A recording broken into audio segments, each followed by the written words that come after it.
Welcome to the next segment of our video series, The Top 10 Planning Mistakes That Will Keep You From Retiring Well and What You Can Do About Them. I'm R.J. Kelly, founder and chief visionary officer of Wealth Legacy Group and the Wealth Legacy family of companies. I'm so glad that you've joined us. This series on retirement planning and why most Americans will unfortunately not be able to retire well unless they make some pretty sweeping changes comes from my over 30 years helping clients as a fee-based, independent registered investment advisor, chartered financial consultant, and retirement income certified professional. In the last segment, I shared about the disastrous impact of ignoring or not understanding the impact of what we call volatility and what I personally call the wiggle on our investments. I talked about the 4 most dangerous years for everyone and the need to be extra aware during those years. And also we discussed something called sequence of returns risk and several ways to protect your assets and maximize your income, especially if you use a bucket that creates a tax-free income stream with downside protection, which provides against loss and also in many states is protected against creditors and predators to your wealth. Now, I'd like to spend a few minutes on another top 10 planning mistake, and that is failing to plan for how you will spend your free time in retirement. The need to be socially and physically active or otherwise face the real probability of dying too soon or having significant health challenges that may not kill you right away, but sure take away the fun for you and those who love you.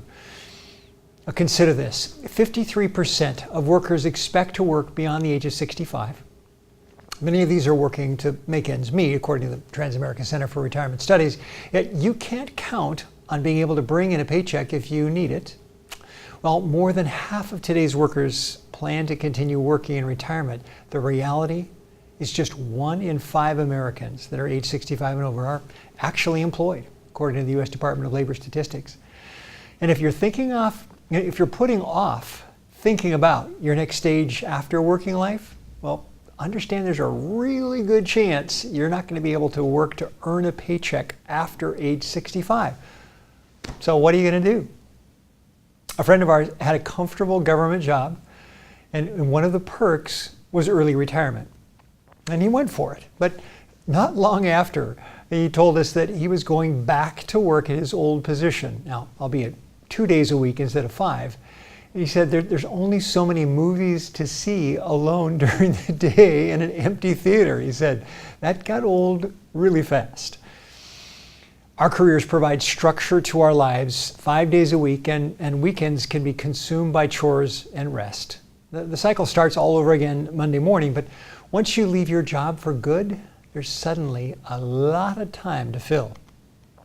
Have you truly thought through how you're going to fill it in retirement? And as one spouse said to a friend of mine who retired early, I married you for dinner. I didn't marry you for lunch.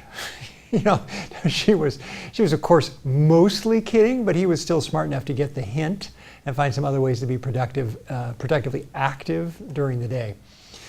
Now, study after study has shown that people who retire early tend to die sooner. And that includes a recent study from Oregon State University. To start with, doesn't it make sense that people near retirement age who have existing health issues would be among the first people to jump the job ship? I mean, after all, they don't feel well, work's a stressor, and if their illness is serious, they want to spend whatever time they have left with family and friends. Getting medical treatments is also kind of a time suck, so chances are there is added stress even when, and maybe especially when, your boss is being a total schmuck. So what do these people do? Well, they retire early, that's what they do. But then because they were sick, they die. Okay, doesn't logic tell us that if it was their illness, not their retirement, that was the cause of their death, was their illness? So can early retirement really be a risk factor for early death? I mean, this is all the rationale that's going on behind the scenes. But the OSU study addresses this particular excuse, it tries to address it head on. So the OSU researchers found that healthy adults who retired 1 year past age 65 had an 11% lower risk of death from all causes, even when taking into account demographic, lifestyle, and health issues. Now, even people who described themselves as unhealthy were found likely to live longer if they kept working, the study said. Now, it may not apply to everybody, but we think work brings people a lot of economic and social benefits that could impact the length of their lives. That was what the lead author of the study said. The findings have been published in the Journal of Epidemiology and Community Health. If you want to read it, get into it. The research team reviewed data collected from 1992 through 2010, so it's pretty extensive, through the Healthy Retirement Study, which is a long-term study of U.S. adults led by the University of Michigan and funded by the National Institute on Aging. Since being in poor health is one reason people retire early and also can lead to earlier death, the researchers wanted to mitigate that as a factor. So they divided the groups into unhealthy retirees, those who indicated their health was a factor in their decision to retire, and healthy retirees who indicated health was not a factor. So during the study period, about 12% of the healthy and 26% of the unhealthy retirees died, according to the study. Healthy retirees who worked a year longer had 11% lower risk of mortality, while unhealthy retirees who worked a year longer had a 9% lower mortality risk. Working a year longer had a positive impact on both the study participants' mortality rate, regardless of what their health status was. Now, obviously, there are many factors to consider, but bottom line, the findings seem to indicate that people who remain active and engaged draw benefit from that, the study concluded. It's crucial to plan your free time and retirement just as thoroughly as you would plan your finances or a vacation. Now, how many of us would take a 2-week trip to Europe without spending time in advance to consider how are we going to get there? Where are we going to stay? What are we going to see when we get there? How are we getting home and when, and etc. So then, how many of us have spent at least as much time or more considering how they will spend the next 20 or 30 or even 40 years of their life? Remember, a 70-year-old today is projected to have another 27.4 years to the halfway point, where half of those 70-year-olds are dead, but half of them are still alive, and that's a 97.4. Your money needs to survive that long, but so does your life purpose. How about a part-time job, doing something you love? You know, my happy place this summer between high school and college was working at a Christian camp called Forest Home in San Bernardino Mountains. No one was unhappy there. You know, maybe you've kept a summer camp job in retirement in your back pocket. You could also take a casual hobby to new levels now that you have the time to devote to it. Or you could return to school. You know, many public colleges and universities and some private ones offer free or reduced tuition to residents of a certain age, often starting as young as 60. So check a school's website for details or call the registrar's office. Most especially, there are thousands of young men and women and adults that need the encouragement and wisdom from someone like you. How about volunteering in one of the hundreds of different programs that reach out to the economically and educationally challenged areas of your community?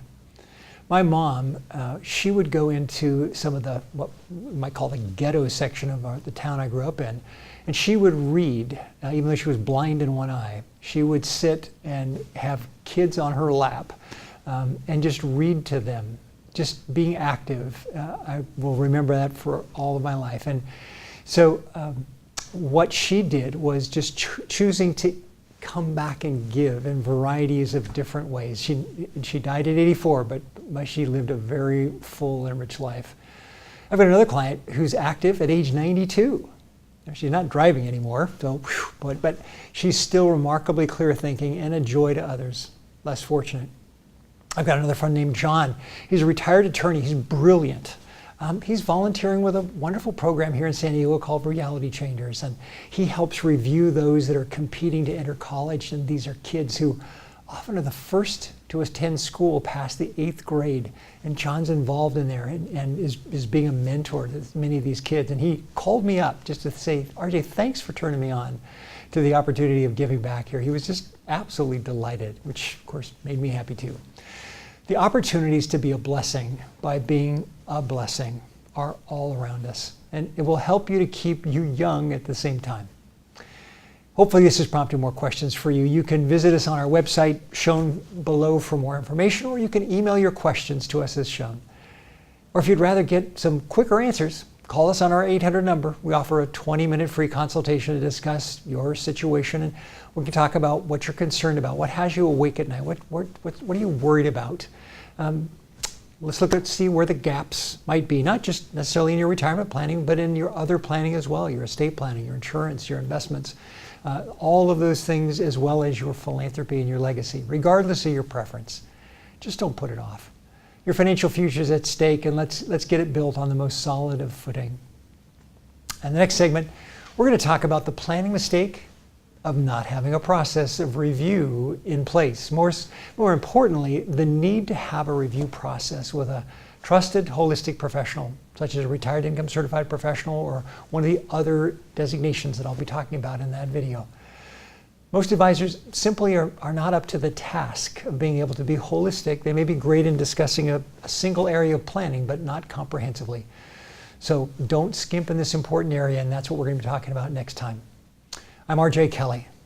Let's get started planning for your ideal tomorrows today.